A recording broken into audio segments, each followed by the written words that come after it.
India சுதந்திரம் பெற்று தேர்தல் நடந்து கிட்டத்தட்ட 60 வருஷங்களாக தேர்தல் நடந்து கொண்டிருக்கின்றது. 60-70 வருஷமா தேர்தல் நடந்துட்டு இருக்கு. 70 வருஷமும் பிளாட்ஃபாரத்துல மக்கள் வாழ்ந்துட்டு தான் இருக்காங்க. ஆமா, குடிசை பகுதியில் எண்கள் இல்லாமல் இருக்கின்ற மக்கள் வாழ்ந்து கொண்டுதான் இருக்கின்றார்கள். அவர்களுக்கெல்லாம் நீங்க 0 தான் கொடுத்துருந்தீங்களா? எலெக்ஷன் கமிஷன் அந்த இதுல சிஸ்டம்ல கொடுக்கணும், அவங்க ஹார்ட் காப்பி தான் தராங்க. அந்த பேப்பரை நீங்க வச்சு செக் பண்ணி எங்களுக்கு கண்டுபிடிக்கிறதுக்கு 6 மாசம் ஆகுது. இன்னும் பல உண்மைகள் மறைக்கப்பட்டிருக்கு.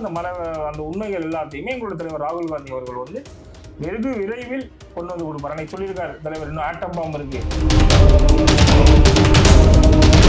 அப்போ வந்து அந்த தொகுதி யாரு ஜெயிச்சிருந்தா? இல்லை அது ஓகே சார். அந்த இடத்துல பிஜேபி எம்பி தான் அங்கே ஜெயிச்சிருக்காங்க. பிஜேபி கேண்டிடேட் தான் ஜெயிச்சிருக்காங்க. காங்கிரஸ் ஜெயிச்ச இடத்துல அந்த மாதிரி நடந்திருக்கவே வாய்ப்பு இல்லைன்னு நீங்கள் சொல்றீங்க. காங்கிரஸ் கட்சி செஞ்ச இடத்துல தவறு இல்லை. மக்கள் நேரடியாக ஓட்டு போட்டவங்க மக்கள் ஜனநாயகத்தின் நம்பிக்கை உள்ளவங்க ஓட்டு போட்டதுனால தான் காங்கிரஸ் கட்சி 100 தொகுதியில் ஜெயிச்சிருக்கு. பிஜேபி ஜெயிச்சது 200க்கும் மேற்பட்ட தொகுதிகளில் இந்த பிரச்சனை நடந்திருக்குன்னு நாங்கள் சொல்றோம்.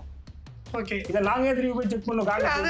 காங்கிரஸ் வந்து ஓட்டு லிஸ்ட் உங்ககிட்ட இருக்குன்னு தான் நான் சொல்றேன். எங்கெல்லாம் பிஜேபி ஆளுகின்றதோ அங்க சிறுபான்மை மக்கள் அதிக அளவில் பாதிக்கப்படுறதை நீங்க பார்க்க முடியும். எங்கெல்லாம் பிஜேபி ஆட்சியில் இருக்கின்றதோ அங்கெல்லாம் சிறுபான்மை மக்களும் அதிகமான ஓட்டு போட்டிருக்காங்களே.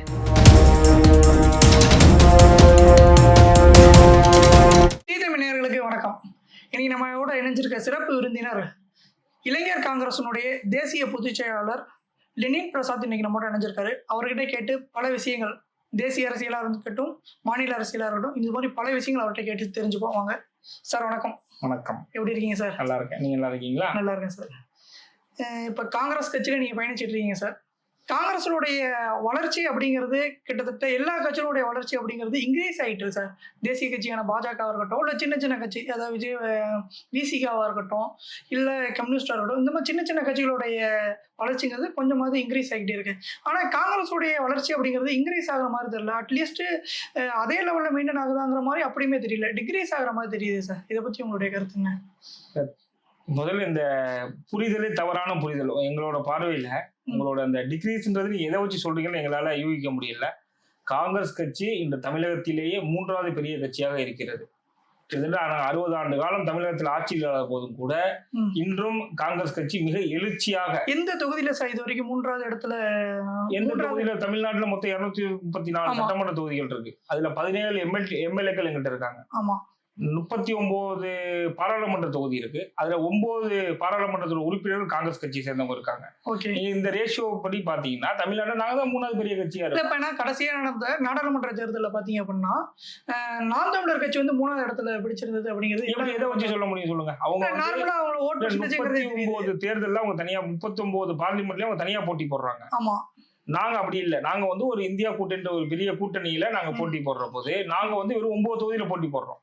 நீங்க இந்த ரேஷியோ எப்படி நீங்க பிரிச்சு பார்க்கணும்? ஆக்சுவலி இப்ப காங்கிரஸ் கட்சியோட நீங்க பிரிச்சு பார்க்கணும்னா தமிழகத்திலேயே அனைத்து கட்சியும், திராவிட முன்னேற்ற கழகமா இருக்கட்டும், அண்ணா திராவிட முன்னேற்ற கழகமா இருக்கட்டும், இது ஒவ்வொருத்தரும் தனியா போட்டி போடுறப்பதான் நீங்க அந்த வாக்கு சதவீதத்துல மக்கள் யாருக்கு வாக்களிக்கிறாருங்க அந்த பர்சன்டேஜ் வச்சுதான் நீங்க 1, 2, 3 பிரிக்க முடியுமே தவிர இன்றைய இருக்கிற சூழல்ல நீங்க எப்படி அதை பிரிச்சு பார்க்க முடியும் அப்படின்னா சட்டமன்ற உறுப்பினர்கள், பாராளுமன்ற உறுப்பினர்கள் யார் அதிகமா வச்சிருக்காங்க திருச்சி தொகுதி சொல்லி முடிச்சிடறேன். அப்படி இருக்கிறது பாத்தீங்கன்னா பாராளுமன்ற உறுப்பினர்கள், சட்டமன்ற உறுப்பினர் இன்று திராவிட முன்னேற்ற கழகம் அதிகமா இருக்கு. அப்ப அவங்க தான் நம்பர் 1 பொசிஷன் பார்ட்டி. நம்பர் 2 வந்து இந்த ஏடிஎம்கே. அவங்க சட்டமன்ற உறுப்பினர், அவங்களோட பாராளுமன்ற உறுப்பினர் இல்லாட்டியும் கூட சட்டமன்ற உறுப்பினர்கள் அவர்களுக்கு வந்து அதிகப்படியா இருக்காங்க. அதுக்கு அடுத்து 3வதாக நீங்க தமிழ்நாட்டுல பாத்தீங்கன்னா காங்கிரஸ் கட்சிக்கு மட்டும்தான் 17 எம்எல்ஏக்களோட 9 பாராளுமன்ற உறுப்பினர்கள் சேர்ந்து, எம்பி சேர்ந்து காங்கிரஸ் கட்சி நீங்க ஒரு பெரிய இயக்கமாக இருக்கிறது. அதுதான் நீ உண்மையும் கூட. நீங்க அதுக்கு ஒரு உதாரணம் சொல்ல போனா 2 நாட்கள் முன்பாக திருநெல்வேலியில வெறும் ஒரே வாரத்துல முடிவு பண்ணி ஒரு மிகப்பெரிய ஒரு மாநாட்டை காங்கிரஸ் பேரியக்கம் நடத்தி முடிச்சிருக்கிறது தமிழ்நாடோட தலைவர் அண்ணன் செல்வப்பிரசாத் அவரோட தலைமையில. பல ஆயிரக்கணக்கான தொண்டர்கள் தன்னெழுச்சியாக நாங்கள் யாருக்கும் வண்டி வாகனங்கள் ஏற்படுத்தி தரவில்லை, நாங்கள் யாருக்கும் காசு கொடுத்து ஆள் கூட்டவில்லை, யாருக்கும் உணவு பொட்டலங்கள் கொடுத்து ஆள் கூட்டவில்லை. காங்கிரஸ் கட்சியோட இந்த வாக்கு திருட்டை கண்டித்து ஒரு பெரிய மாநாடு நடத்தணும்னு தலைவர் முடிவு எடுக்கின்றார். அந்த முடிவு ஒரு வாரத்துக்கு முன்னதாக நாங்க வந்து ஒரு 3 மாசத்துக்கு முன்னாடி மாநாடு அறிவிச்சு அந்த மாநாடு நடக்கல. வெறும் அதிகபட்சமாக 10 நாட்களுக்குள்ளார அந்த முடிவு எடுக்கிறோம். அந்த முடிவு எடுத்து அந்த மாநாடு நடக்குது. அந்த மாநாடு மிகப்பெரிய தன்னெழுச்சியான தொண்டர்களோட அது வெற்றியான மாநாடா மாற்றிய காட்டியிருக்கும். அப்படி இருக்கப்போ நீங்க காங்கிரஸ் கட்சி பலவீனம் ஆயிடுச்சு, காங்கிரஸ் கட்சி வந்து ஒண்ணு சொல்லணும் சார். காங்கிரஸ் கட்சி எந்த அணியில் இருக்கின்றதோ அந்த அணிதான் தமிழகத்தில் ஆட்சி அமைக்கும். அதுல எந்த விதமான மாற்று கருத்து கிடையாது. அந்த கீ காங்கிரஸ் கட்சியில தான் இருக்கு. அந்த வெற்றிக்கான வாக்கு வந்து காங்கிரஸ் பேரியக்கத்துல மட்டும்தான் இருக்கு. அதனால காங்கிரஸ் கட்சி ஆட்சி இல்ல, காங்கிரஸ் கட்சி வந்து அழிஞ்சிருச்சு, காங்கிரஸ் கட்சி தொய்வாயிருச்சு அப்படிங்கிறதெல்லாம் இல்ல. நடந்து போன இளைஞர் காங்கிரஸ் தேர்தலில் பாத்தீங்கன்னா 35 வயசுக்குள்ள ப்ராப்பரா இந்தியாவுக்குள்ளார வேர்ல்டு வைஸ் ஒரு ஆர்கனைசேஷன்ல யூத் விங் வந்து எலக்ட்ரோ பாலிடிக்ஸ் மூலியமா பொசிஷன் வர்றதுன்னா காங்கிரஸ் பார்ட்டியில மட்டும்தான். இந்த நடந்து முடிஞ்ச தேர்தலில் புதிதாக கிட்டத்தட்ட 4.25 லட்சம் உறுப்பினர்கள் காங்கிரஸ் கட்சிக்கு புதுசா வந்திருக்காங்க. அது ரொம்ப சிஸ்டம் எங்களோட ரொம்ப பெருசு. நீங்க நினைச்சவங்க எல்லாம் வந்து உறுப்பினர் ஆகிட முடியாது. அவங்களுக்கு கேசஸ் இருக்கக்கூடாது, இப்போ கட்சி எதுவும் கிரிமினல் கேசஸ் இருக்கக்கூடாது, 35 வயசுக்குள்ள இருக்கணும், அந்த ப்ராசஸ் அவங்க ஓட் சேர்க்கறது இதெல்லாம் இருக்கு நிறைய. இதையும் தாண்டி கூட இவ்வளோ நாங்க ரெஸ்ட்ரிக்ஷன்ஸ் பண்ணி கூட அவ்வளோ புதிய இளைஞர்கள் காங்கிரஸ் கட்சி நோக்கி வந்துட்டே இருக்காங்க. அப்படின்றதால அது ரொம்ப தவறான பார்வை. பொதுவாக எக்ஸாக்டா தமிழ்நாட்டுல காங்கிரஸ் கட்சியினுடைய ஓட் பெர்சன்டேஜ் அப்படின்னா எவ்வளவு சொல்ல முடியும்? அது தனியா காங்கிரஸ் கட்சி வச்சு எல்லா கட்சிகளும் தேர்தலை தனியா சந்திக்கின்ற போது, காங்கிரஸ் கட்சி தேர்தலை சந்திக்கின்ற போது உங்களுக்கு நல்லா தெரியும். அப்ப அப்படி பார்த்தா சார், இப்ப காங்கிரஸ் கட்சிக்கு இப்ப தமிழ்நாட்டை பொறுத்த வரைக்கும் 5 பகுதியா நம்ம தமிழ்நாட்டை பிரிக்கலாம். வட தமிழகம், தென் தமிழகம், மத்திய தமிழகம், கொங்கு, டெல்டா அப்படின்னு சொல்லி நம்ம 5 பகுதியா பிரிக்கலாம். நம்ம 5 பகுதியில இப்ப காங்கிரஸ்ங்கிறது எங்க ஸ்ட்ராங்கா இருக்கு? 5 பகுதியுமே ஸ்ட்ராங்கா இருக்கு சார். இது என்ன, அதுல என்ன சந்தேகம் உங்களுக்கு? 5 பகுதியிலுமே ஸ்ட்ராங்கா இருக்கு. 5 பகுதியில தென் மாவட்டங்கள்ல கன்னியாகுமரி, திருநெல்வேலி இது போன்ற மாவட்டங்கள் அங்க காங்கிரஸ் கட்சி வலுவான ஒரு அமைப்பாக இருக்கு. இது மத்திய மாவட்டம். இந்த மத்திய மாவட்டங்கள்லயும் காங்கிரஸ் கட்சி வந்து பலமான இயக்கமா இருக்கு. நீங்க மேற்கு மண்டலம் அதிமுகவுக்கு வந்து ரொம்ப சாதகமா இருக்குன்னு சொல்லுவாங்க. பட் அதெல்லாம் உண்மை கிடையாது. நீங்க அங்கேயுமே காங்கிரஸ் கட்சிக்கு ஒரு வலுவான ஒரு கட்டமைப்பு இருக்கு. மக்கள் மதசார்பின்மையற்ற மக்கள் காங்கிரஸ் கட்சியை தான் முதல்ல தேர்ந்தெடுக்கிறாங்க. இங்க வந்து ஜாதி மத பேதம் இல்லாமல் அனைவரும் சமம் என்கின்ற ஒரு நிலைப்பாடு இருக்கின்ற மக்கள், அதை விரும்புகின்ற மக்கள் வந்து காங்கிரஸ் பேரியக்கத்தை இன்றும் ஆதரித்துக் கொண்டிருக்கின்றார்கள். அதுல எந்தவித சந்தேகமும் கிடையாது. தமிழ்நாட்டுல சார் அப்ப இந்திய அளவுல அப்ப எப்ப வளருது? எப்ப ராகுல் காந்தி இந்திய அளவுல நீங்க வந்து சார் இப்போ மோடி அவர்கள் வந்து ஆட்சிக்கு வந்து இதோட 11 வருஷம் ஆகுது. ஆமா. அவர்கள் வந்த போது பல பொய்களை சொல்லி மக்களிடம் வந்து ஒரு பொய்யான வாக்குறுதிகளை கொடுத்து 2014 நாங்கள் ஆட்சிக்கு வந்தால் ஆண்டுக்கு 2 கோடி இளைஞர்களுக்கு வேலை வாய்ப்பு உருவாக்கி கொடுப்போம், சுவிஸ் வங்கியில பல்லாயிரக்கணக்கான பல லட்ச கோடிகள் பணம் அங்க இருக்கு, அந்த பணத்தெல்லாம் நாங்கள் மீட்டுட்டு வந்து உங்க ஒவ்வொருத்தரோட இல்லங்களுக்கும் 15 லட்சத்தை கொடுப்போம், காங்கிரஸ் கட்சி ஆட்சியில் இருந்ததுனால விலைவாசி உயர்வு கட்டுப்படுத்த முடியாத அளவுக்கு இருக்கு அப்படின்னு ஒரு பொய்யான வாக்குறுதிகளை கொடுத்து குஜராத் மாடல் என்ற ஒரு மாடல். நீங்க குஜராத் போய் பார்த்தாதான் தெரியும் அது குஜராத் மாடல். உண்மையான குஜராத் மாடல் என்ன? ரோட்டில் இருக்கின்ற மக்களுக்கு எல்லாம் ஸ்கிரீன் போட்டு மறைச்சு வச்சு போட்டோ வீடியோ ஷூட் எடுக்கிறது தான் குஜராத்தோட மாடல்.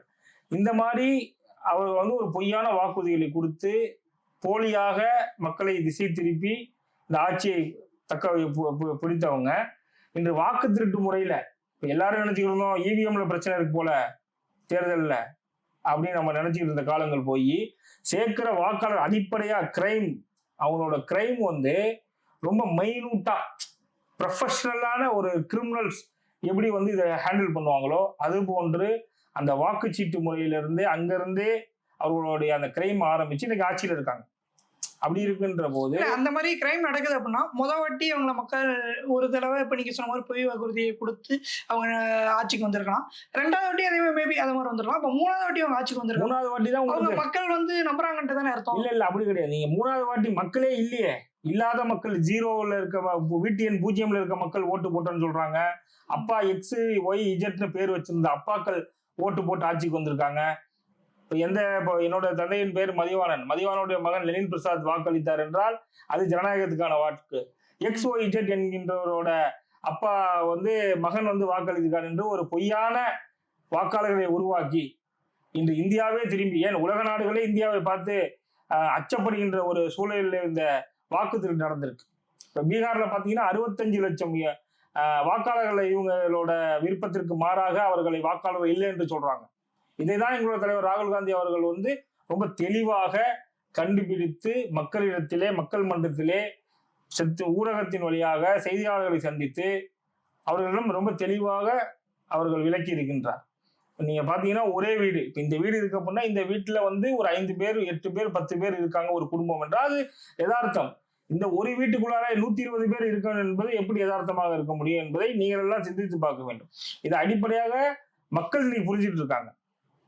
அதுக்கு ரெஸ்பான்சிபிலிட்டியான இடம் அப்படிங்கிறது தேர்தல் கமிஷன். தேர்தல் கமிஷன்ல நீங்க இன்னும் அதாவது ராகுல் காந்தி இருக்கட்டும் இல்லை காங்கிரஸ் சார்பா நேரடியா இது வரைக்கும் போய் முறையிடல அப்படிங்கிறது ஒரு குற்றச்சாட்டு இருக்கு சார். இப்போ நான் பொது இடத்துல போய் குற்றச்சாட்டு வைக்கிறதுங்கிறது ஏதோ எப்படி சொல்ல, இப்போ ஊருக்குள்ள வந்து இப்போ நீங்களே பார்த்துருப்பீங்க, சின்ன சின்ன கிராமத்துல ஆலமரத்து அடியில் உட்காந்து அரசு மரத்து அடியில் உட்காந்து பேசிட்டு அந்த இடத்துல ஒரு எப்படி சொல்ல ஒரு நாளைக்கு கிட்டத்தட்ட பார்த்தீங்கன்னா ஒரு 1000 பேர் கூடுவாங்க. எப்படி பார்த்தா ஒரு 2000 அரசியல் விமர்சகர்கள் அந்த இடத்துல கிராஸ் பண்ணி போவாங்க, அரசியல் பத்தி பேசுவாங்க, டீ கடை அந்த இடத்துல வந்து பேசுற மாதிரி ஒரு பிரஸ் மீட்டை கூப்பிட்டு வச்சு பேசுற மாதிரி தானே ராகுல் காந்தி பேசுறாரு. பீகார்ல இப்ப நான் கிட்டத்தட்ட தலைவரோடு 20 நாட்கள் அங்க இருந்தோம். அந்த 16 நாட்கள் அங்க வந்து தலைவருடைய பயணத்துல நாங்க இருந்திருக்கோம். அதுதான் அந்த மக்கள் என்ன உண்மையான மக்கள் என்ன சொல்றாங்கிறது நீ அங்க வந்து பார்த்துருந்தா உங்களுக்கு தெரிஞ்சிருந்திருக்கும். சாரையாக மக்கள், லட்சமான மக்கள் ராகுல் காந்தி அவர்களும் எங்களுடைய கூட்டணி கட்சியில் இருக்கின்ற தேஜஸ்வி யாதவ் அவர்களும் அந்த பயணத்தில் வருகின்ற போது தலைவர் ராகுல் காந்தியை காண்பதற்காக இந்த பிரச்சனையிலிருந்து எங்களை காப்பாற்றுவதற்கு ராகுல் காந்தியால் மட்டும்தான் முடியும் என்று சொல்லுகின்ற பல லட்சம் மக்கள் நீங்க பீகார்ல பார்க்கலாம். ஏன்னா அவர்கள் தான் ஃபர்ஸ்ட் பெரிய லெவல்ல பாதிக்கப்பட்டிருக்காங்க. ஒரு மாநிலத்துல 65 வாக்காளர்களை நீக்குவது என்பது வந்து சாதாரண விஷயம் அல்ல. அப்படி இருக்கின்ற போது அந்த மக்கள்கிட்ட தான் நீங்க அந்த ரியாலிட்டியை பார்க்கணுமே தவிர சோசியல் மீடியால பார்த்தோம் அப்படின்னா சோசியல் மீடியால ஒரே ஒரு நபர் 10 அக்கௌண்ட் வச்சிருக்காங்க. அதே போல நீங்க இந்த நாட்டினுடைய எதிர்கட்சியோட தலைவராக இருக்கின்ற ராகுல் காந்தி அவர்கள் எங்கள் காங்கிரஸ் கட்சி சார்பாக ஃபர்ஸ்ட் நாங்க வந்து கம்ப்ளைண்ட் கொடுத்திருக்கோம். இது இல்லாம அகிலேஷ் யாதவ் அவர்களும் அவருடைய இயக்கத்தின் சார்பாக அவங்களோட கட்சி சார்பாக கம்ப்ளைண்ட் கொடுத்திருக்காங்க. தவறு செய்ததே தேர்தல் ஆணையம் என்கின்ற போது நீங்க அவர்கள்ட்ட நீங்க எப்படி ரெமெடிஸ் கண்டுபிடிக்க முடியும்? இப்போ நான் என்ன கேட்கிறேன் அப்படின்னா, இப்ப நீங்க ஒரு மாவட்டத்தினோட ஆட்சி, இந்த மாவட்டத்தை பொறுத்தவரை ஒரு மாவட்டத்தினோட ஆட்சித்தலைவர் கீழ் செயல்படுகின்ற அரசு நிர்வாகிகள் யாராவது ஒருவர் ஒரு தவறு செய்திருக்கிறார் என்றால் மாவட்ட ஆட்சித்தலைவரிடம் குறை கூறுவது, அவர்களிடம் அந்த குற்றச்சாட்டை சொல்வது இயல்பு. பட் அந்த ஆட்சித்தலைவரே குற்றம் செய்திருக்கிறார் என்கின்ற போது அதை நீ யார்கிட்ட போய் மாவட்ட ஆட்சி இந்த இந்திய தேர்தல் ஆணையம் தான் இந்த தவறு செய்திருக்கின்றது. ஏன்னா ஒரு பகுதியில் மட்டும் நடந்திருந்தால் அந்த பகுதியை சார்ந்த அந்த அலுவலகத்தினுடைய நிர்வாகி அது காரணமா இருந்திருப்பாரு. இந்த ஒட்டுமொத்த நாட்டில் இந்த பிரச்சனை நடந்திருக்கு. இன்னும் நாங்க கண்டுபிடிக்கத்தான் இந்த தமிழ்நாட்டுல எந்த மாவட்டங்கள் நடந்திருக்கு அப்படின்றது தெரியும். இப்ப நாங்க கண்டுபிடிச்ச வரல பீகார்ல கண்டுபிடிச்சு ஒரு சட்டமன்ற தொகுதியில 1 லட்சம் ஓட்டர்ஸ் நாங்க உங்களுக்கு வந்து காமிச்சிருக்கோம். இது மாதிரி உங்களுக்கு தமிழ்நாடு ஃபுல்லா இந்தியா ஃபுல்லா நாங்க ஒவ்வொரு இடத்துலயும் நாங்க கண்டுபிடிச்சிட்டு இருக்கின்ற போது இதுக்கான ப்ராசஸ் அதிகமாயிட்டு இருக்கு. அவங்க வந்து வெறும் நாங்க ஒவ்வொரு புக்கையும் திருப்பி ஒவ்வொரு ஓட்டர் ஹார்ட் காப்பி நாங்க திருப்பி செக் பண்ணி 6 மாசம் ஆச்சு அதை நாங்க கண்டுபிடிக்கிறதுக்கு. இந்த மாதிரி எங்களுக்கு ஒத்துழைப்பு இல்லை. நீங்க ஒட்டுமொத்த தேர்தல் ஆணையம் சேர்ந்து தவறு செய்திருக்கிற போது இதை மக்கள் மன்றத்தில் வைப்பது, மக்களுடைய வாக்கு திருடப்பட்டது, மக்களுடைய வாக்கு, மக்களுடைய அதிகாரம். ஜனநாயகம் என்ற என்ன சார் அர்த்தம்? கண்டிப்பா வாக்கு. ஜனநாயகம்னா வாக்கு தான் ஜனநாயகம். உங்களுடைய எதிர்ப்பையும் உங்களுடைய ஆதரவையும் உங்களுடைய நிலைப்பாட்டையும் நீங்க போற அந்த ஒற்ற வாக்குல தான் இருக்கு. அப்படி இருக்கின்ற போது அதை நடத்துகின்ற தேர்தல் ஆணையம் இன்று பிஜேபியோட ஏடிஎம் போல செயல்படுவது. ஏற்கனவே இடி அவங்களோட கண்ட்ரோல்ல தான் இருக்கு, ஏற்கனவே இன்கம் டாக்ஸ் அவங்களோட கண்ட்ரோல்ல தான் இருக்கு. அதே போன்று இந்த நேர்மையாக செயல்பட வேண்டிய இந்த தேர்தல் ஆணையம் அவர்களுக்கு ஆதரவாக செயல்படுகின்றது. அப்படி இருக்கப்போ நீங்க தேர்தல் ஆணையத்துல முறை கொடுத்து கூட பிரயோஜனம் இல்லை. இதை மக்கள் தெரிஞ்சுக்கணும். பெரிதாக மதிக்கப்படுகின்ற ஊடகத்துறை சார்ந்த சகோதரர்களை நீங்க எல்லாம் தெரிஞ்சுக்கிட்டு நீங்க தான் இந்த மக்கள்கிட்ட கொண்டு போய் சேர்க்க முடியும். இப்ப நாங்க சிம்பிளா கேட்கிறோம் சார், எங்கள் மேல தவறு இருக்கின்றது என்று சொல்றாங்க. ராகுல் காந்தி பொய்யா சொல்றாங்க.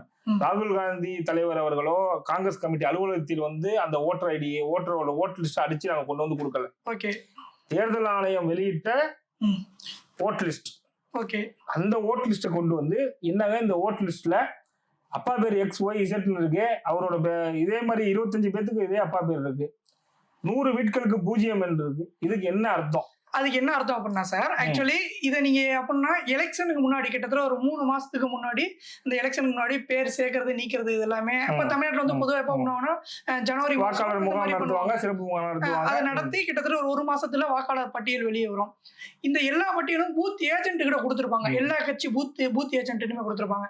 அந்த தொகுதி அந்த பூத் ஏஜென்ட் அதை அப்ப ஏற்கனவே சரி பார்த்து இப்போ 15 ஒரே பேர்ல இப்ப நீங்க சொன்ன மாதிரி XYZ இருக்குல்ல, அந்த காங்கிரஸ் கட்சியோட பூத் ஏஜென்ட் இதை பார்த்து இது சரியில்லை, இது தப்பு அப்படின்னு சொல்லி ஃபர்ஸ்ட் எடுத்துட்டு அந்த இடத்துலயே அதை நிப்பாட்டி இருக்கலாமே. ஃபர்ஸ்ட் ஸ்டெப்லயே நிப்பாட்டி இருந்தானா இவ்வளவு பெரிய நிப்பாட்டாத இது நியாயம் சொல்ல வரீங்களா? நிப்பாட்டதான் நியாயம் சொல்ல அந்த இடத்துலயே நிப்பாட்டி ஒரு தவறு நடக்குது, அந்த இடத்துல எலெக்ஷனை நிப்பாட்டி இருக்கலாமே. ஒரு தவறு நடக்குது, அந்த தவறை கண்டுபிடிக்கிறோம். அந்த கண்டுபிடிக்கக்கூடிய கால நேரம் நீங்க வந்து பயங்கர ப்ரொஃபஷனலா ஒரு கிரைம் பண்றீங்க. ஓகே, அந்த கிரைமை எல்லாரும் எல்லாத்தோட மூளையும் ஒரே மாதிரி செயல்பட்டு அதை கண்டுபிடிக்க முடியாது.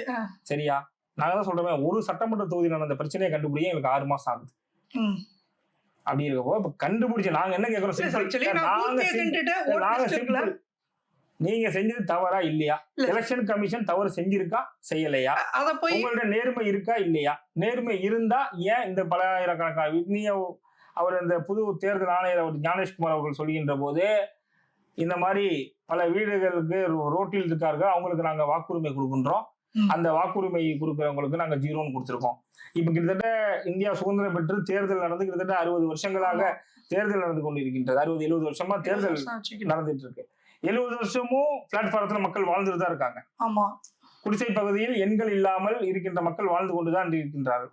அவர்களுக்கெல்லாம் நீங்க 0 தான் கொடுத்துருந்தீங்களா? இப்ப 2025 நாங்க கண்டுபிடிச்சிருக்கோம். 2015 0 கொடுத்துருந்தீங்களா? 2005 0 கொடுத்துருந்தீங்களா? ஏன்னா புதுசா ரோட்டுக்கு வந்த மக்கள் இன்னைக்கு ஒன்றும் வரல. அவர்கள் காலகாலமாக பிளாட்பாரத்தில் இருக்கின்ற சகோதர சகோதரிகள் இன்னும் அங்கேயே இருக்கக்கூடிய சூழல் இருக்கின்ற போது 2025 மட்டும் அவங்களுக்கு 0 கொடுக்க காரணம் என்ன? 2வது, இப்ப அங்க ஒரு குடும்பமாக பிளாட்பாரத்தில் இருப்பவர்களுக்கு நீங்கள் வாக்கு வீட்டு எண் 0 என்று கொடுத்தது சொல்கின்ற காரணம். அடுத்து அங்கே தாய் தகப்பன் இருக்கார்களா இல்லையா? அப்ப நீங்க அப்பாவோட பேருக்கு பதிலா XYZ இல்ல DYY கொடுக்கறது வந்து எந்த விதத்துல நியாயம்? இது ஓகே சார். இப்போ வந்து பூத் ஏஜென்ட் அந்த வர்க் அவங்க சரியா பண்ணிருக்கலாமே. பூத் ஏஜென்ட் பண்ணாங்க பண்ணலங்கிறது அப்ப வந்து பூத் ஏஜென்ட் அப்ப வந்து ஒருவேளை காங்கிரஸோட பூத் ஏஜென்ட் பாஜகவுக்கு ஒத்துழைப்பு கொடுத்து இல்ல. அப்படி இல்ல சார். ஒரு சில இடத்துல இப்ப நீங்க தமிழ்நாட்டுல பாத்தீங்கன்னா பல இடங்கள்ல வாக்குச்சாவடி முகவர்கள் இல்லாத தொகுதிகள்லாம் இருக்கு. வாக்குச்சாவடி முகவர்கள் காங்கிரஸ் கட்சியோட ஒரு கட்சி இருக்குன்னா ஒரு இயக்கத்தோட அங்கீகரிக்கப்பட்ட வாக்கு முகவர்கள் இருப்பாங்க. ஒரு சில இடங்கள்ல அவர்களோட வேலையை செய்ய முடியாமல் போகலாம். அதையும் மீறிய தவறுகள் நடக்கும். நீங்க ஒரு பூத்துக்குள்ள நடந்துச்சு, அந்த பூத் கமிட்டி நீங்க பூத் கமிட்டி BLA பார்த்துருக்கலாமே அப்படிங்கிறது வந்து இதுக்கு தீர்வாயிருங்களா? அதுல அவங்க கண்டுபிடிக்காம விட்டதுனால இப்ப நாங்க கண்டுபிடிச்சது தவறுன்னு சொல்ல வரீங்களா? இப்ப நடந்து முடிந்த பார்லிமெண்ட்ல இவ்வளவு தப்பு பண்ணிருக்காங்க, நாங்க கண்டுபிடிச்சோம். இப்ப நடக்க போற பீகார் தேர்தலில் இவங்க 65 லட்சம் வாக்காளர்களை அவர்கள் வந்து நீக்கிட்டாங்க. அதை எதிர்த்து இன்னைக்கு சுப்ரீம் கோர்ட் ஆர்டர் கொடுத்திருக்காங்க. அந்த ஆர்டர் மக்களுக்கு சாதகமாக ஜனநாயகத்தின் மீது நம்பிக்கையோட அந்த சுப்ரீம் கோர்ட் தீர்ப்பு வந்திருந்திருக்கு. அப்படின்றதால இப்போ நடந்து முடிஞ்சதை நாங்க கண்டுபிடிக்க 6 மாசம் ஆச்சு. நாங்க கண்டுபிடிச்சிட்டோம். அதை கண்டுபிடிச்சது உண்மை என்று வெளியில சொல்லணும்ல. அது உண்மை இல்ல, ஊர்ஜிதப்படுத்துறதுக்கு எங்களுக்கு 6 மாச கால அவகாசங்கள் தேவைப்பட்டுச்சு. எலெக்ஷன் கமிஷன் நாங்க அந்த இதுல சிஸ்டம்ல கொடுக்கணும், அவங்க ஹார்ட் காப்பி தான் தராங்க. அந்த பேப்பரை நீங்க வச்சு செக் பண்ணி எங்களுக்கு கண்டுபிடிக்கிறதுக்கு 6 மாசம் ஆகுது. இன்னும் பல உண்மைகள் மறைக்கப்பட்டிருக்கு. அந்த உண்மைகள் எல்லாத்தையுமே எங்களுடைய தலைவர் ராகுல் காந்தி அவர்கள் வந்து வெகு விரைவில் கொண்டு வந்து கொடுப்பாரு. அன்னைக்கு சொல்லியிருக்காரு தலைவர், இன்னும் ஆட்டம் பாம்பு இருக்கு அப்படின்னு. பலதரப்பட்ட உண்மைகள் இந்த பாஜக அரசாகமாத்தாலோ அவங்க அரசில் இருக்கின்ற செயல்படுகின்ற தேர்தல் ஆணையம் இந்த போல ED இந்த போன்ற நடுநிலையாக இருக்க வேண்டியவர்களை எல்லாம் தங்களுடைய கைப்பாவாக பயன்படுத்தி கொண்டிருக்கின்றார்கள். இது அனைத்தையுமே நாங்கள் கண்டுபிடிச்சு இதற்கான தீர்வை உச்சநீதிமன்றம் தலையிட்டு தீர்க்கும் என்ற நம்பிக்கையோடு இருக்கின்றோம். இது இல்லாம இன்னைக்கு மக்களுக்கு வெட்ட வெளிச்சமா தெரிஞ்சிருக்கு. மக்கள் சொன்ன அனைத்தும் போய், இந்த பிஜேபி அரசாங்கம் கொண்டு வந்த சொன்ன அனைத்தும் போய் இவங்க வந்து ஒரு திருட்டுத்தனமான அரசியலை எங்க கையில் எடுத்திருக்காங்க. ஜனநாயகத்தின் மீது நம்பிக்கையே இல்லை. இப்ப நாங்க போடுற ஓட்டுக்கு வேல்யூ இல்லை அப்படிங்கிறப்போ மற்ற நாடுகள் ராணுவ ஆட்சி செய்கின்ற நாட்டுக்கும் ஜனநாயக ரீதியாக நடக்கின்ற இந்த இந்தியாவுக்கும் என்ன வித்தியாசம் இருக்குன்றது இன்னைக்கு கூடிய அளவுல தானே இருக்கு. சரி சார், ஒருவேளை வந்து இப்போ பீகார்லயே காங்கிரஸ் எம்பிக்கள் எல்லாம் ஜெயிச்சிருக்காங்களா? அவங்க பேர் எப்படி ஜெயிச்சிருக்காங்க? செக் பண்ணுங்க, நீங்க செக் பண்ணி கொடுங்க. இல்ல சார், நாங்க என்ன சொல்றோம் சார், நீ என்ன எங்களோட தொகுதி உங்கள்ட்ட தான் அதிகாரம் இருக்கு. ஓகே, நீங்க தான் 10 வருஷமா ஆட்சியில இருக்கீங்க, உங்கள்ட்ட தான் அதிகாரம் இருக்கு. எங்கள்ட்ட எந்த அதிகாரமும் கிடையாது. பீகார்ல உங்களோட கூட்டணி தான் ஆட்சியில இருக்கு, நாங்க ஆட்சியில இல்ல. அதிகாரம் எவனிடம் இருக்கின்றதோ அவன் தான் வலியவன். அவனாலதான் அந்த தவறை செஞ்சிருக்க முடியும். இப்ப நாங்க எங்களோட MP ஜெயிச்சிருக்காங்க, காங்கிரஸ் கட்சியில 100 MP ஜெயிச்சிருக்காங்கன்னா நீங்க எடுங்க. எங்கள் தலைவர் எடுத்தது போல பிஜேபியோட தலைவர்கள் காங்கிரஸ்ல அந்த மாதிரி நடந்திருக்காதுன்னு சொல்றீங்க. காங்கிரஸ் ஜெயிச்ச இடத்துல நடந்திருந்தா அங்க பிஜேபி ஜெயிச்சிருக்கும் சார். இந்த தவறு நடந்திருந்தால், இப்ப உதாரணத்துக்கு கரூர் ம். கரூர்ல வந்து காங்கிரஸ் கட்சியோட நாடாளுமன்ற உறுப்பினர் இருக்காங்க. ஆமா. காங்கிரஸ் கட்சியோட நாடாளுமன்ற உறுப்பினர் சப்போஸ் நீங்க சொல்ற அந்த தவறு கரூர் மாவட்டத்தில் நடந்திருந்தா அங்க பிஜேபி கூட்டணி யார் நின்னாங்களோ அவங்க தான் அங்க ஜெயிச்சிருப்பாங்க. ம். சரியா? அதுக்கு மேல உங்களுக்கு சந்தேகம் இருக்கு அப்படின்னா இப்ப நாங்க போறோம். இப்போ தலைவர் ராகுல் காந்தி அவர்கள் சொன்னது உண்மையா பொய்யான்றதை கண்டுபிடிக்க ஊடக நண்பர்கள் போய் ஆய்வு செஞ்சாங்களா இல்லையா? ஆமா. அந்த ஆய்வில் தலைவர் சொன்னது உண்மை என்று வந்ததா இல்லையா? இல்ல ராகுல் காந்தி இந்த இடத்துல பொய் சொன்னார் எந்த ஊடகத்திலே நாங்க சர்வே போனோம், அந்த சர்வேல இந்த இது ராகுல் காந்தி சொன்ன குற்றச்சாட்டு பொய் என்று சொன்னாங்களா? சொல்லல. இல்ல அங்க நடந்தது உண்மை தானே? ஆமா. உங்களுடைய நீங்க நடுநிலையாளர்கள் தானே? ஆமா. உங்க நண்பர்கள் தானே அங்க போய் பார்த்தாங்க. கண்டிப்பா. அப்போ வந்து அங்க அந்த தொகுதி யாரு ஜெயிச்சிருந்தா? இல்ல அது ஓகே சார். அந்த இடத்துல பிஜேபி எம்பி தான் அங்க ஜெயிச்சிருக்காங்க. பிஜேபி கேண்டிடேட் தான் ஜெயிச்சிருக்காங்க. காங்கிரஸ் ஜெயிச்ச இடத்துல அந்த மாதிரி நடந்திருக்கவே வாய்ப்பு இல்லைன்னு நீங்க சொல்றீங்களா? அப்படி நடந்திருந்த பட்சத்தில் காங்கிரஸ் அங்க ஜெயிச்சிருக்க வாய்ப்பே இல்ல. மக்கள் ஓட்டு போட்ட தொகுதிகள்ல தான் காங்கிரஸ் வெற்றி பெற்றிருக்கு. ஓகே. இந்த வாக்கு திருட்டு நடந்த இடத்துல தான் பிஜேபி வெற்றி பெற்றிருக்கு. அப்படி உங்களுக்கு சந்தேகம் இருந்தா எங்களை போல எங்க தலைவர்கள் போல உங்க தலைவர்கள் நீங்களும் போங்க, அங்க செக் பண்ணுங்க. கரூர் போங்க, தமிழகத்தை பொறுத்தவரை கன்னியாகுமரிக்கு போங்க, அங்க எங்க வாக்கு திருட்டு நடந்திருக்குன்னு பாருங்க, செக் பண்ணுங்க. ஒரே இதுல ஓட்டர்ஸ் வந்து 10-20 பேர் இருக்காங்களான்னு செக் பண்ணுங்க. நாங்க செக் பண்ணுங்கன்னு தானே சொல்றோம். ஓகே. இதை நீங்க பயன்படுத்தி இந்த தேர்தல் ஆணையத்தை கையில் வைத்துக் கொண்டு பிஜேபி வந்து இந்த பெரிய திருட்டில் ஈடுபட்டிருக்கு நாங்க சொல்றோம். நீங்க சொல்லுங்க, தேர்தல் ஆணையத்தை வைத்துக் கொண்டு காங்கிரஸும் இந்த திருட்டுல ஈடுபட்டிருக்கு அப்படின்னு நீங்க நிரூபிங்க. எங்கேயாவது போங்க, காங்கிரஸ் கட்சி 100 தொகுதியில ஜெயிச்சிருக்கோம், 100 தொகுதியில எங்கேயோ ஒரு தொகுதிக்கு போங்க, அந்த தொகுதியில போயிட்டு எடுங்க. அங்க ஒரே 0 எத்தனை பேர் இருக்காங்க பாருங்க. ஒரு வீட்டுக்குள்ளார 100 பேர் இருக்காங்களான்னு செக் பண்ணுங்க. பிளாட்பாரத்தில் இருக்கவங்களுக்கு அப்பா பேர் XYZ இருக்கான்னு செக் பண்ணுங்க. செக் பண்ணி நீங்க அதை மக்கள் மன்றத்தில் வைங்க. அப்போ அப்படி வந்திருந்தாலும் கூட தேர்தல் ஆணையம் தப்பு செஞ்சிருக்கிறது நீங்க ஒத்துக்கணும்ல. ஆமா. அதே மாதிரி அப்போ நீங்க சிம்பிள் சார், நாங்க கண்டுபிடிச்சு சொல்லியிருக்கோம். சரிங்க சார். நீங்களும் கண்டுபிடிச்சு சொல்லுங்க. சொல்லி முடிச்சிடறேன். நீங்க கண்டுபிடிச்சு சொன்ன திருட்டை ஒத்துக்கொண்டு தேர்தல் ஆணையம் தவறு செய்திருக்கு என்பதை பிஜேபி நண்பர்களும் நீங்கள் கண்டுபிடிங்க. காங்கிரஸ் கட்சி 100 தொகுதியில் ஜெயிச்சதுல கிட்டத்தட்ட 40 தொகுதியில காங்கிரஸ் கட்சி வந்து இந்த வாக்கு திருட்டு செஞ்சிருக்கு அப்படின்னு நீங்களும் நிரூபிங்க. நாங்க நிரூபிச்சிட்டோம். உங்கள் மேல தவறு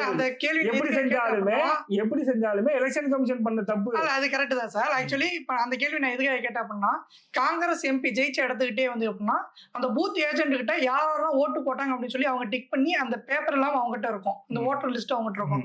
அதுல பார்த்தாலே ஈஸியா கண்டுபிடிச்சிடலாமே அந்த ஓட்டர் லிஸ்ட். அதாவது பூத் ஏஜென்ட் வச்சிருக்காங்க அந்த ஓட்டர் லிஸ்ட், அதுல யாரெல்லாம் ஓட்டு போட்டாங்க அப்படிங்கறத டிக் பண்ணிருப்பாங்க. அதான் சார் நாங்க என்ன சொல்றோம், நாங்க காங்கிரஸ் கட்சி செஞ்ச இடத்துல தவறு இல்ல, மக்கள் நேரடியா ஓட்டு போட்டவங்க மக்கள் ஜனநாயகத்தின் நம்பிக்கை உள்ளவங்க ஓட்டு போட்டதுனாலதான் காங்கிரஸ் கட்சி 100 தொகுதியில ஜெயிச்சிருக்கு.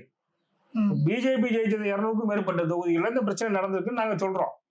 ஓகே. இத நாங்க திரும்பி போய் செக் பண்ணோம். காங்கிரஸ் வந்து அந்த ஓட்டர் லிஸ்ட் உங்ககிட்ட இருக்குன்னு தான் நான் சொல்ல வரேன். ஓட் லிஸ்ட் எங்களுக்கு இருக்கு சார். உங்களுக்கு என்ன சிம்பிளா கேக்குறீங்கன்னா காங்கிரஸ் கட்சி ஜெயிச்ச இடத்துல எல்லாம் உண்மையா ஜெயிச்சிருக்கா இல்ல வாக்கு திருட்டு நடந்ததா கேக்குறீங்க. நாங்க சொல்றோம் காங்கிரஸ் கட்சி போட்டிட்டு காங்கிரஸ் 100 தொகுதி ஜெயிச்சதுக்கு காரணமே அங்க தவறுகள் நடக்கவில்லை, அங்க நடக்க வாய்ப்பு இல்லாதனாலதான் காங்கிரஸ் அங்க ஜெயிச்சிருக்கு. எங்கெல்லாம் தவறு நடந்திருக்கோ அங்கெல்லாம் பிஜேபி தலையிட்டு அந்த வாக்குகள் தான் வந்து இன்னைக்கு பிஜேபி இன்னைக்கு ஆட்சியில் அமர வச்சிருக்கு நாங்க சொல்றோம்.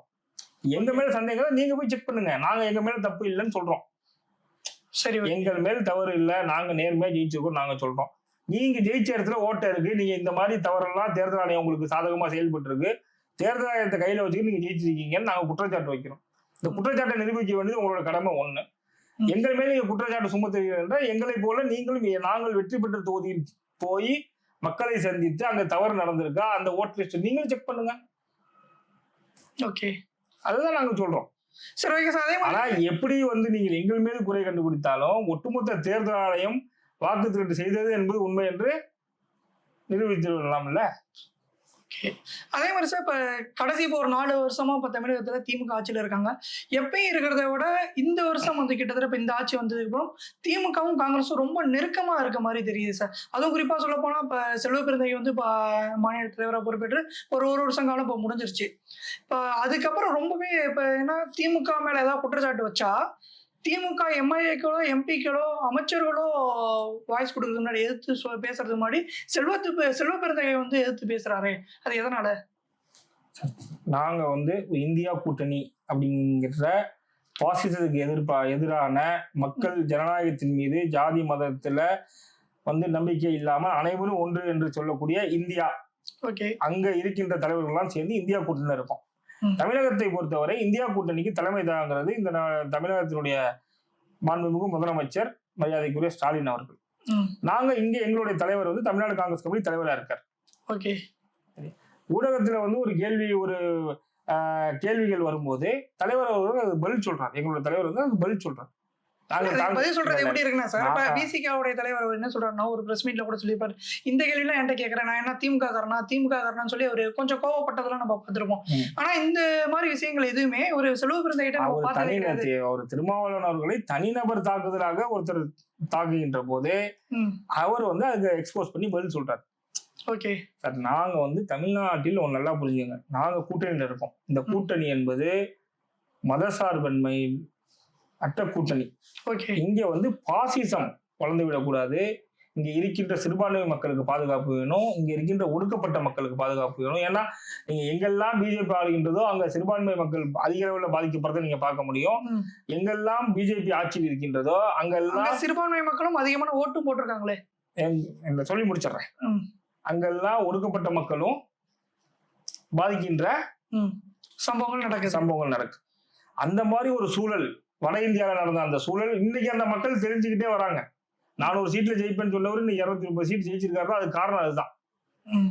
அந்த 230 உண்மை இல்லை என்பது இப்ப கண்டுபிடிச்ச விஷயம். அந்த 230 சீட் அவங்க ஜெயிச்சதுமே உண்மை இல்லை என்பது இப்ப கண்டுபிடிச்சிருக்க விஷயம். சரியா? அதற்காக நாங்க அவங்களோட கூட்டணியில் இருக்கோம்.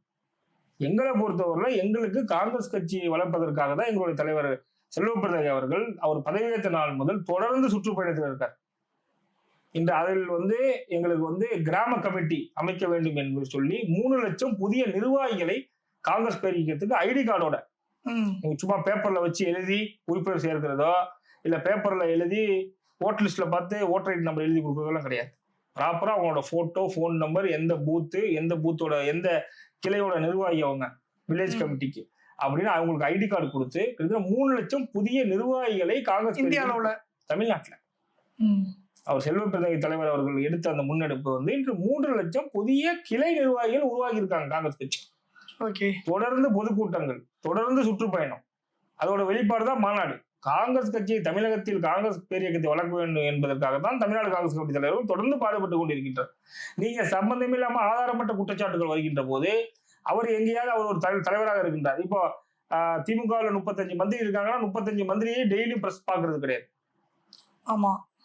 அப்படி இருக்கின்ற போது கூட்டணி கட்சி தலைவர்களும் யதார்த்தமா இப்ப தமிழ்நாடு காங்கிரஸ் கமிட்டி தலைவர் அவர்கள் தினமும் பத்திரிகை சந்திப்பு நடத்தி கொண்டிருக்கின்ற போது பத்திரிகையாளர் கேட்கின்ற கேள்விக்கு அவர் அதற்கு பதில் சொல்கின்றார். என்னைக்காவது தலைவர் செல்வப்பிரசாத் அவர்கள் முதலமைச்சர் மீது குற்றச்சாட்டு வைக்கின்ற போது அதற்காக நான் வந்து பிரஸ் மீட் வைக்கிறேன், நீங்க எல்லாம் வாங்க அப்படின்னு சொல்லி கூப்பிட்டதுலாம் கிடையாது. ஒரு நிகழ்வுக்கு செல்கிறார் என்றால் அங்கு பத்திரிகை நண்பர்கள் அவர்களிடம் கேள்வி கேட்கின்ற போது அவர் அதுக்கு பதில் சொல்வது யதார்த்தம். கண்டிப்பா. அதனால அதற்கு இதுக்கு சம்பந்தம் கிடையாது. நாங்க ஒரு கூட்டணியில இருக்கோம். அந்த கூட்டணி ரொம்ப ஒரு ஒரு குடும்பமாக இருக்கின்றது. இன்னைக்கு சொல்ல போனால் இந்திய அளவிலே, தமிழகத்தில் மட்டும் கிடையாது, இந்திய அளவில் இப்ப பீகாரில் பார்த்த தலைவர் ராகுல் காந்தி அவர்களும் தேஜஸ்வி அவர்களும் இருக்கின்றது வந்து ஒரு சகோதரத்துவத்தோடு இருக்கும். கூட்டணி பிஜேபி ஏடிஎம்கே மாதிரி ஏமாத்து கூட்டணி கிடையாது எங்களோட கூட்டணி. இப்ப எடப்பாடி பழனிசாமி கையில வச்சுக்கொண்டு செங்கோட்டையனை தனியா கூப்பிட்டு அந்த கட்சியை பிளவுபடுத்துகின்ற வேலை, பாட்டாளி மக்கள் கட்சி ஒரு ஒரு ஒரு வன்னியர் சமூகத்துக்கான ஒரு இயக்கமாக இருக்கின்ற பாட்டாளி மக்கள் கட்சி, மருத்துவர் ராமதாஸ் அவர்கள் மிக பெரிய ஒரு தலைவராக இருந்தவர், இருக்கக்கூடியவர், அந்த குடும்பத்துக்குள் புகுந்து அந்த குடும்பத்துக்குள் அப்பா பையனுக்கு ஒரு சண்டையை உருவாக்கி அந்த இயக்கத்தை பிளவுபடுத்துறது, இந்த மாதிரி கீழ்த்தரமான கூட்டணி வைக்கின்ற கட்சி காங்கிரஸ் கட்சியோ திராவிட முன்னேற்றமும் கிடையாது.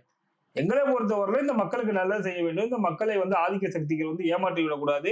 வடமாநிலத்தில் நடக்கிறது போல துன்பங்கள், துயரங்கள் வந்து இந்த ஒடுக்கப்பட்ட மக்களுக்கோ இல்ல சிறுபான்மை மக்களுக்கோ இங்க இருக்கின்ற காங்கிரஸ் கட்சி பிஜேபியை பொறுத்தவரை நான் எங்களோட பார்வையில வந்து அவர்கள் வந்து ஒரு இந்துக்களுக்கு முக்கியத்துவம் கொடுக்கிறேன் என்று சொன்னாலும் கூட அதில் இருக்கின்ற அப்பர் காஸ்ட் பீப்புள், பெரிய பெரிய தொழில் வல்லுநர்கள், தொழிலதிபர்கள், அவர்களுக்காக தான் இந்த ஆட்சி நடந்து கொண்டிருக்கு. இந்துங்கிற போர்வையில் கொண்டு வந்து மதத்தில் பரப்பி பிரச்சனை உருவாக்க நினைக்கிறவர்கள் தான் பிஜேபிக்காரவங்க.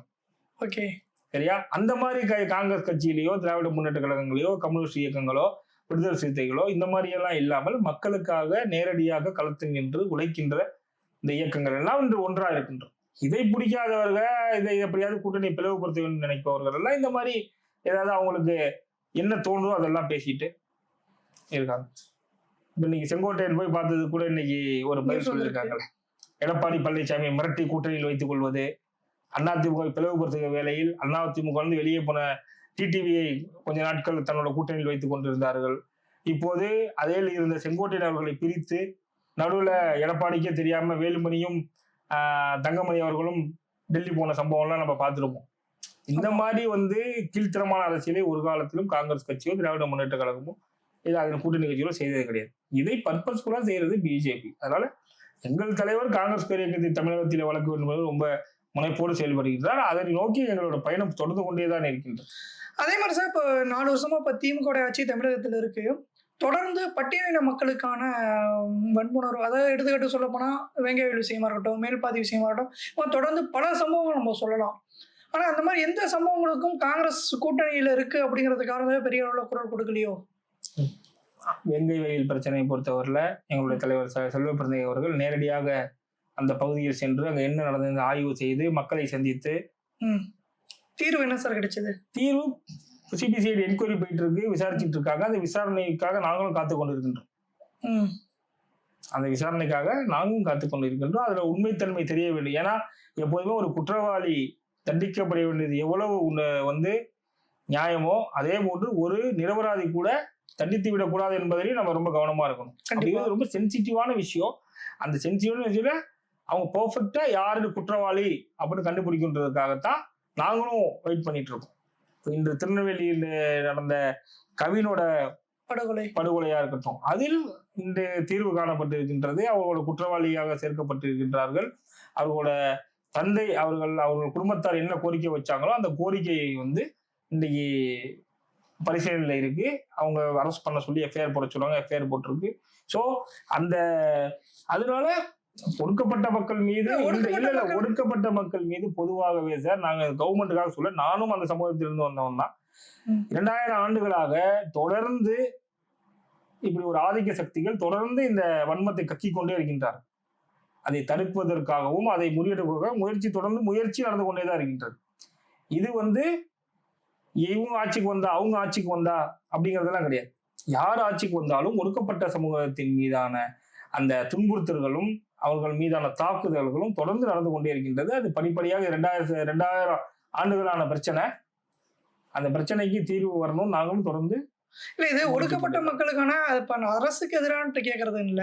இப்போ பொதுவா வந்து எல்லா இடத்துலயுமே காங்கிரஸ் வந்து அமைதியாவே போகுது, அமைதியான போக்கு மட்டுமே, அதாவது அரசுக்கு எதிரான ஒரு நிலைப்பாடு வந்துருச்சுன்னா அந்த இடத்துல அமைதியை மட்டுமே கைப்பற்றுது, அமைதியை மட்டுமே பல பிரச்சனைகளுக்கு என்ன சார் போராட்டம் தலைவர் அவர்கள் வந்து அழுத்தம் கொடுத்திருக்கார், கோரிக்கை வச்சிருக்கார், அவர்களுக்கு வலியுறுத்தி இருக்கார் முதலமைச்சரை இதை செய்ய வேண்டும் என்று தொடர்ந்து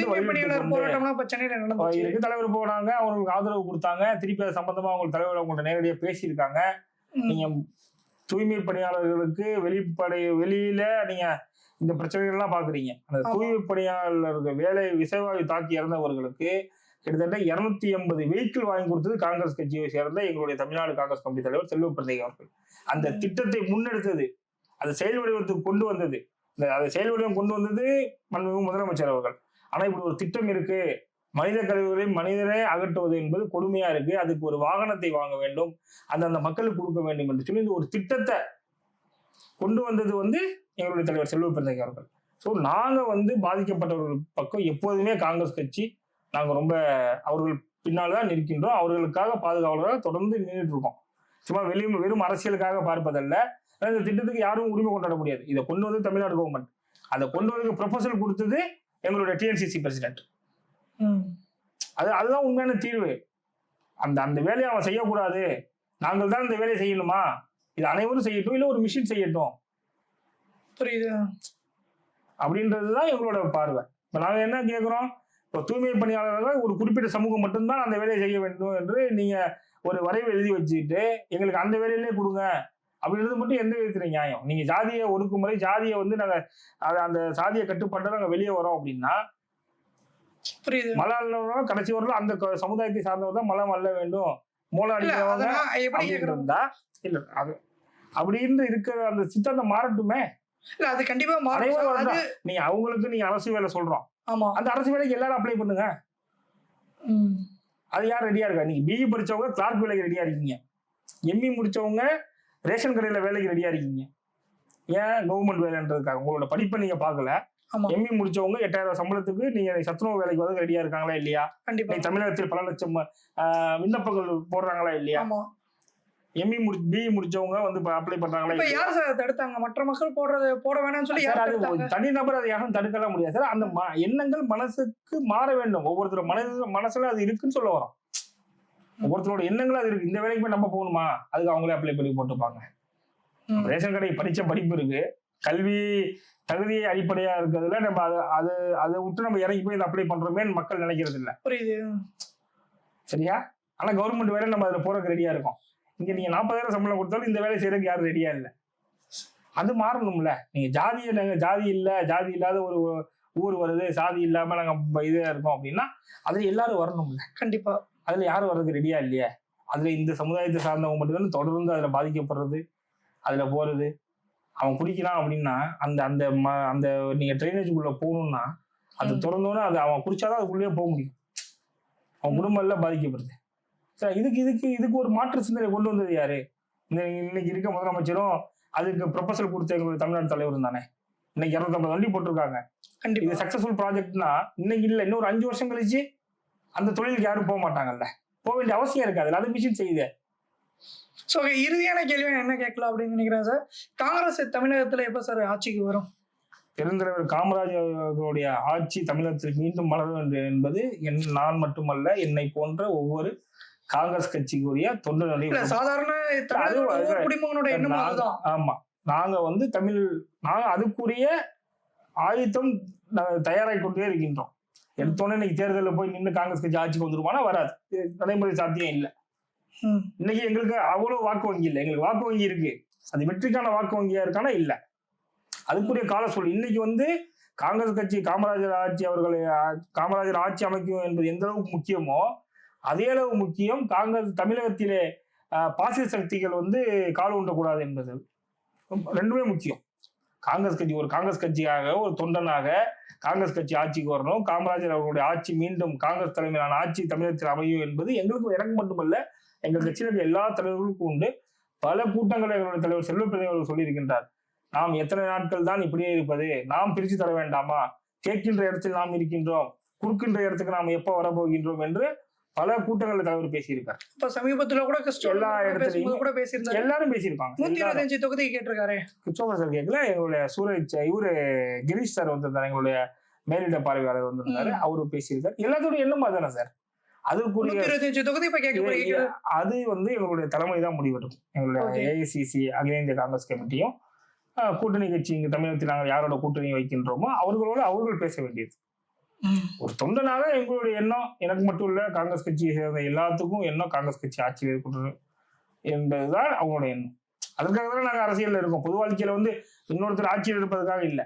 ஆனா இன்னைக்கு இருக்க சூழல் வந்து காங்கிரஸ் கட்சி இன்றைய ஆட்சியில் வருவதற்காக நாம் போட்டியிட வேண்டியது முக்கியமா, இல்லை எதிரில் இருக்கின்ற பாசிசம் வந்து மக்களை பிளவுபடுத்த நினைக்கின்றார்களே அவர்களை தடுப்பது முக்கியமா என்றால், இன்று இருக்க நிலைமை வந்து அவர்களை தடுப்பதுதான் முதல் கட்டமாக இருப்பதால் நாங்கள் இன்று கூட்டணியில் இருக்கின்றோம். வரும் காலங்களில் எங்களுடைய கட்சி இன்று எழுச்சியாக இருந்து கொண்டே இருக்கின்றது. அதுபோல எழுச்சியாக ஆக எங்களுடைய ஆட்சி மீண்டும் தமிழகத்திலே காங்கிரஸ் கட்சி தலைவர் காமராஜர் அவருடைய ஆட்சி அமையும் என்பதில் எந்த மாற்று கருத்தும் இல்லை. உங்களுடைய பல கருத்துக்கள் நம்ம நேரோட பயந்துட்டீங்க. ரொம்ப நன்றிங்க சார். தேங்க்யூ.